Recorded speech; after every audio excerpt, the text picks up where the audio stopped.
बहुत समय पहले दुनिया के नक्शे पर एक ऐसा राज्य था जिसका नाम इतिहास की किताबों में नहीं मिलता, क्योंकि उस राज्य की हिफाजत तलवारें नहीं किस्मत करती थी। कहते हैं वहाँ एक राजा था जो अपनी बेटियों को सोने चांदी नहीं बल्कि दुनिया की सबसे अनोखी तालीम देता था। लेकिन किस्मत जब किसी का इम्तिहान लेती है तो ज्ञान भी कम पड़ जाता है। और फिर एक दिन एक सवाल ने उसकी अपनी ही बेटी की जिंदगी बदल दी और शुरू हुआ लाल नाम के रहस्यमयी श्राप का तूफान। कहानी शुरू होती है राजा के दो बेहद सुंदर बेटियों से। राजा अपनी बेटियों से दुनिया की हर खुशी से ज्यादा प्यार करता था। एक दिन राजा ने दोनों को अपने दरबार में बुलाया और सवाल किया, मेरी राजकुमारियों बताओ किसके कारण आज राज कर रही हो। बड़ी राजकुमारी ने कहा, आपके कारण पिताजी। पर छोटी बेटी की आवाज में अजीब सा आत्मविश्वास था, मैं अपनी किस्मत के कारण कर रही हूँ पिताजी।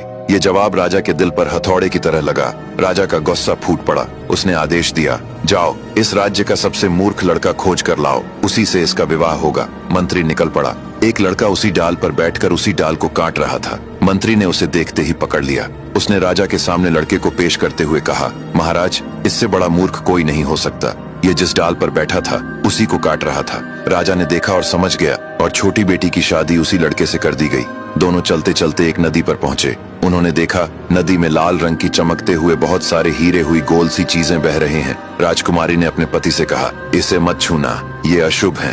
पर मूर्ख लड़का कौन सी बात मानता। उसने एक लाल हीरा उठाकर अपनी जेब में डाल लिया और यही लाल उन दोनों की किस्मत बर्बाद करने वाला था। अब आगे की कहानी जानने के लिए देखिए अगला भाग।